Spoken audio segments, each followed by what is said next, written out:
malam yang sangat gelap, di musim dingin di Alaska, Samantha Gig tiba-tiba menghilang tanpa ada jejak. Berita hilangnya gadis muda ini mengguncang seluruh keluarga dan orang-orang terdekatnya, yang merasa cemas dan tidak tahu apa yang harus dilakukan. Kejadian ini membuat keluarga merasa sangat ketakutan, dan mereka segera melaporkan kejadian tersebut kepada pihak kepolisian. Tim penyelidik dari setempat serta FBI langsung bergerak cepat untuk mencari petunjuk yang bisa mengarah ke Samantha. Sayangnya, setelah beberapa waktu, usaha mereka tidak menunjukkan hasil yang memuaskan. Setelah 3 minggu berlalu, keluarga Samantha menerima sebuah foto yang mengejutkan. Foto itu memperlihatkan Samantha dalam keadaan sehat dan bahagia, memegang sebuah surat yang membuktikan kalau dia masih hidup. Dengan informasi baru yang mereka dapatkan, pihak berwenang kini berlomba dalam waktu untuk menemukan penculiknya. Meski mereka hanya memiliki sedikit petunjuk, mereka menyadari kalau penculikan ini bukanlah sebuah kejadian biasa, melainkan sebuah serangan yang telah direncanakan dengan sungguh-sungguh. Pada tahun 2012, di kota inilah kami menemukan Samantha Gig, seorang gadis muda berusia 18 tahun. Samantha yang lahir pada tanggal 30 Agustus 1993 dari pasangan Darlene dan James Jr. Sejak kecil, dia sebuah gadis yang ceria, penuh semangat, dan selalu memiliki senyum di wajahnya. Hobi-hobi Samantha termasuk fotografi, musik, serta berbagai kegiatan di luar ruangan. Samantha sangat mencintai alam, dan seringkali dia menghabiskan waktu bersama teman-temannya. Selain itu, dia memiliki hubungan yang sangat dekat dengan keluarganya, terutama dengan bapaknya, yang selalu mendukung dalam segala hal. Sejak remaja, Samantha dikenal sebagai orang yang menyenangkan, penuh humor, dan sangat ramah kepada siapapun yang ditemuinya. Semua orang yang mengenalnya merasa dihargai dan diterima. Dia memiliki ikatan yang sangat kuat dengan bapaknya, yang seringkali menjadi tempat curhat dan berbagi cerita. Mereka berdua tidak terpisahkan, dan Samantha selalu merasa bahwa bapaknya adalah orang yang paling bisa memahami dirinya. Bapaknya sering mengatakan kalau mereka berdua memiliki ikatan yang lebih besar dari sekedar hubungan ayah dan anak. Mereka adalah sahabat sejati abadi. Masa kecil Samantha penuh dengan kasih sayang dari keluarga dan teman-temannya. Namun itu bukan satu-satu yang menyertainya.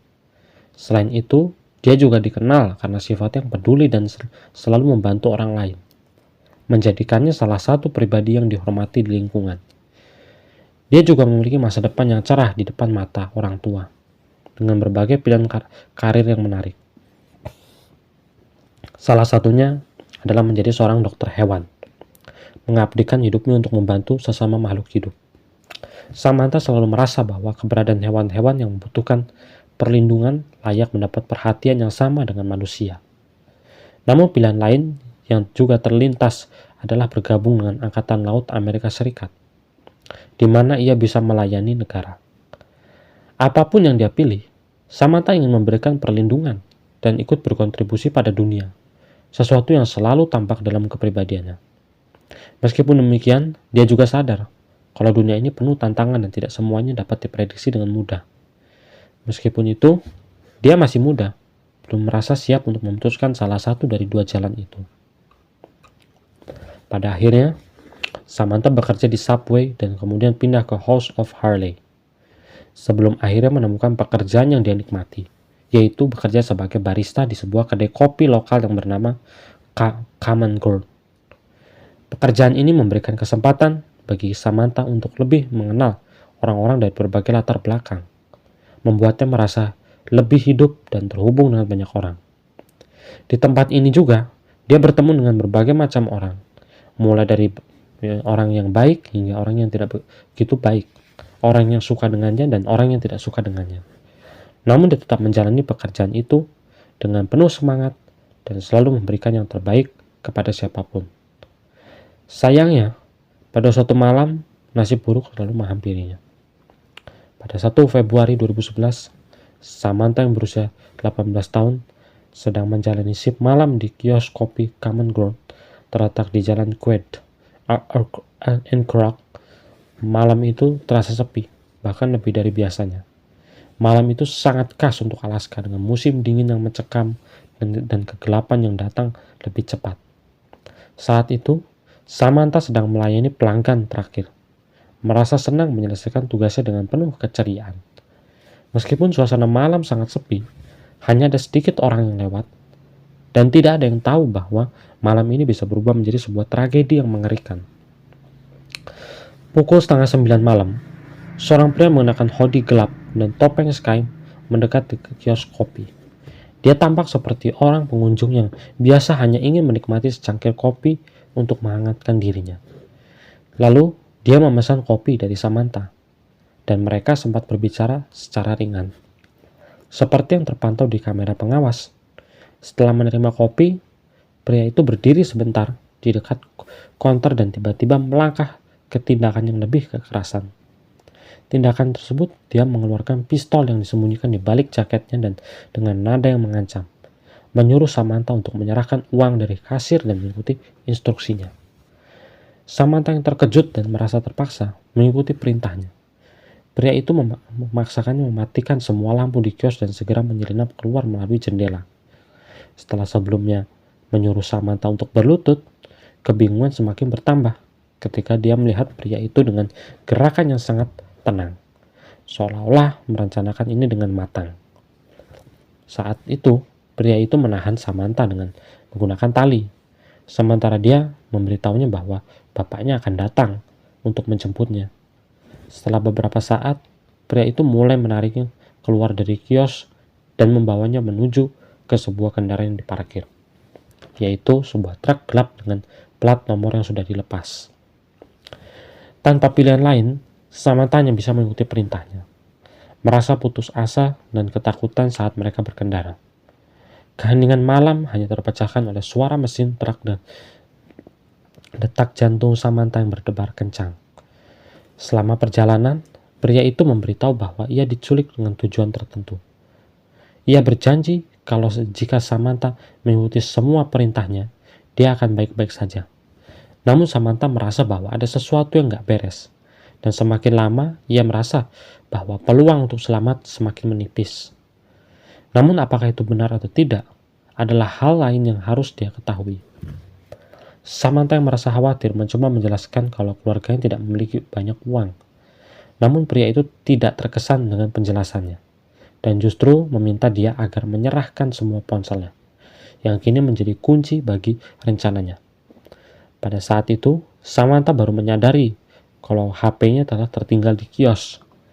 Dia mencoba mengingat kembali apa yang baru saja terjadi, dan perasaan panik semakin menguasai dirinya. Karena itu, pria tersebut membawa Samantha kembali ke kios untuk mengambil HP-nya. Pukul 9 malam, mereka kembali ke kios, dan pria itu mengambil ponsel Samantha untuk mengirim pesan kepada pacar dan atasannya, memberitahu kalau mereka mengalami hari yang buruk dan harus pergi untuk akhir pekan. Pesan-pesan ini terasa sangat aneh, dan kedua orang tersebut segera mengetahui bahwa ada sesuatu yang gak beres. Mereka merasa khawatir dan langsung berusaha mencari tahu lebih banyak, namun tidak berhasil menemukan petunjuk yang cukup untuk mengetahui keberadaan Samantha. Saat itu, pria tersebut meminta informasi tentang kartu bank Samantha dan detail.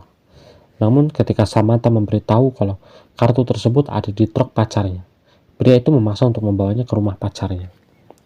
Setelah tiba di rumah pacarnya, pria tersebut memecahkan jendela truk untuk mengambil kartu tersebut. Mereka berdua memasuki rumah pacar Samantha dengan cepat, mencoba menyelesaikan misinya sebelum terlambat. Pada saat yang sama, pacar Samantha berlari keluar untuk menghadapi pria itu, dan mereka segera melapor ke bapaknya Samantha. Namun begitu mereka keluar, pria tersebut sudah membawa Samantha pergi lagi. Tindakan pria itu kini semakin berbahaya karena ia telah mengungkapkan kalau dirinya dua orang yang sangat berarti bagi Samantha. Dengan rencananya yang kacau, pria itu terus membawa Samantha pergi, dan pada akhirnya mereka menghilang di malam yang gelap. Bapak Samantha merasa cemas dan segera melibatkan pihak berwenang. Namun mereka menyadari kalau penculikan ini jauh lebih sulit daripada yang diperkirakan. Selama beberapa jam, Samantha dibawa ke sebuah gedung terpencil di belakang rumah dan dihadapkan pada kekerasan fisik, termasuk pelecehan, yang sangat-sangat mengerikan. Setiap detik berlalu, rasa ketakutan Samantha semakin membesar, dan dia merasa seolah tidak ada jalan keluar dari cengkraman pria itu, di mana dia dipaksa untuk menyerahkan informasi lebih lanjut, termasuk kode PIN ATM-nya sambil diberikan ancaman agar ia terus mengikuti perintah pria itu. Meskipun tubuhnya lelah dan terluka, ia tetap mencoba untuk berpikir jernih, berharap ada kesempatan untuk melarikan diri. Dan dia diberitahu bahwa semuanya akan baik-baik saja jika ia menuruti semua tuntutannya. Namun, rasa takut yang mencekam membuatnya semakin merasa terperangkap dalam situasi yang gak pasti. Lalu pada 1 Februari 2011, Samantha, seorang remaja 18 tahun, diculik saat bekerja di kedai kopi.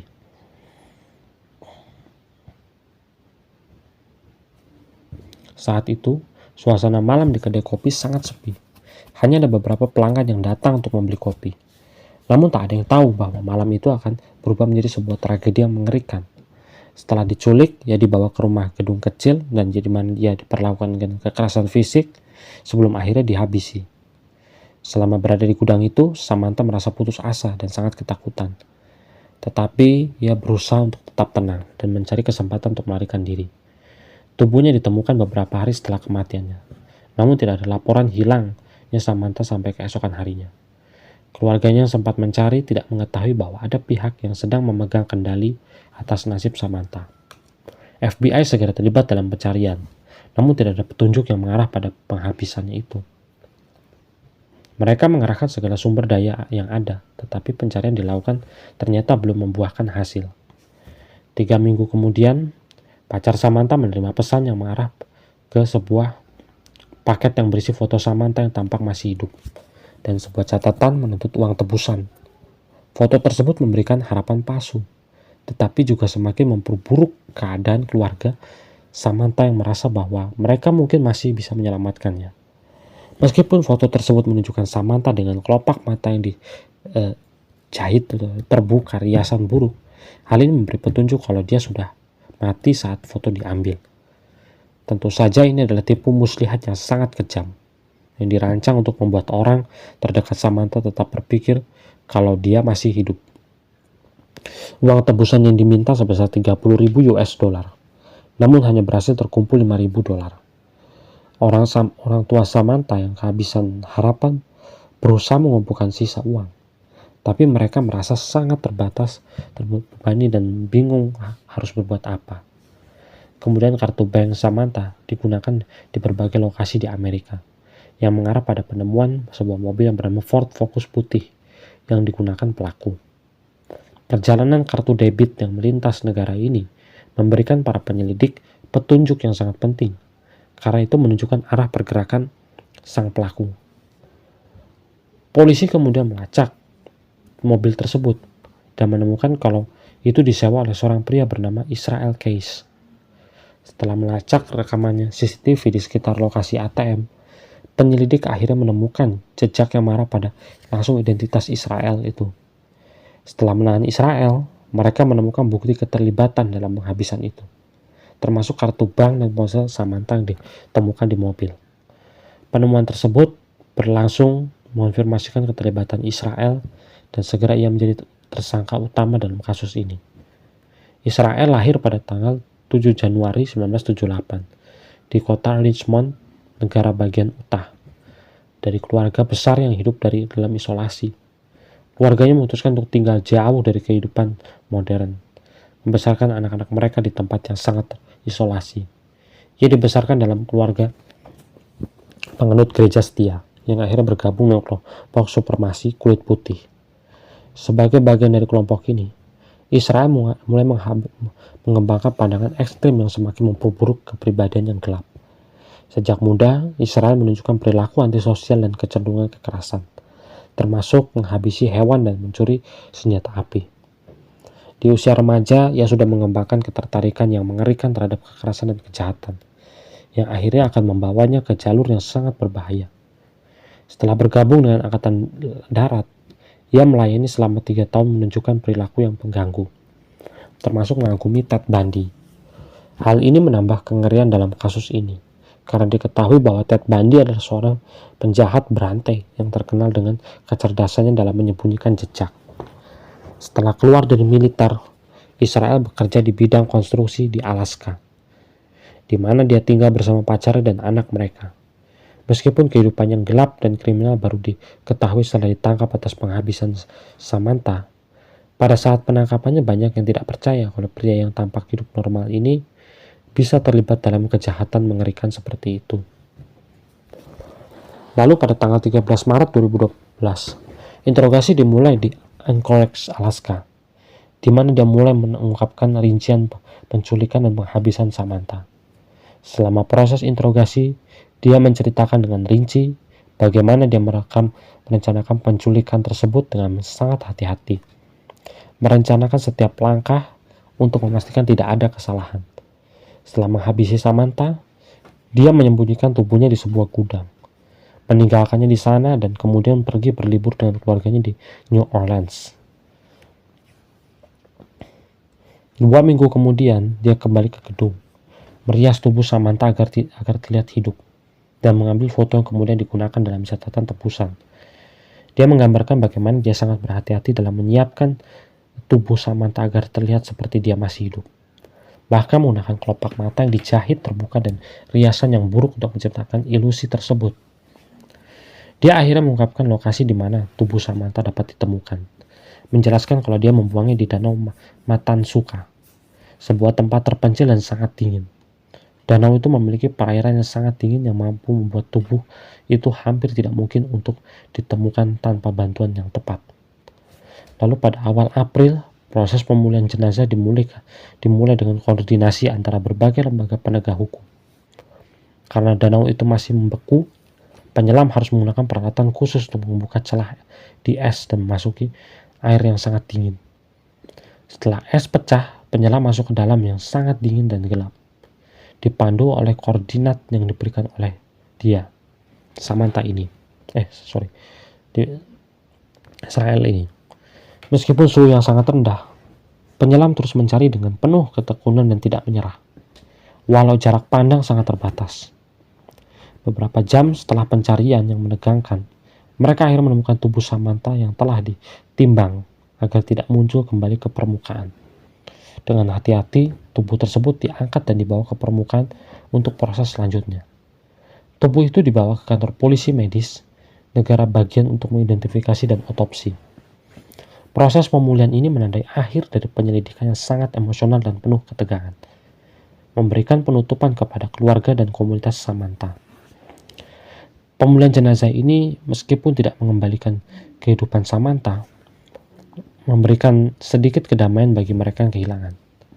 Meskipun ini adalah akhir yang tragis, setidaknya keluarga Samantha dapat merasakan sedikit lebih tenang setelah mengetahui apa yang terjadi pada putri mereka.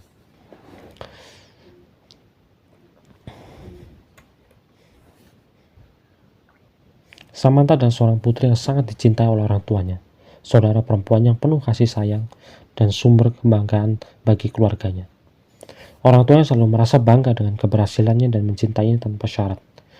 Meskipun kehidupan mereka penuh dengan tantangan, namun hidupnya yang penuh potensi direnggut oleh seseorang penghabis yang dingin dan penuh perhitungan.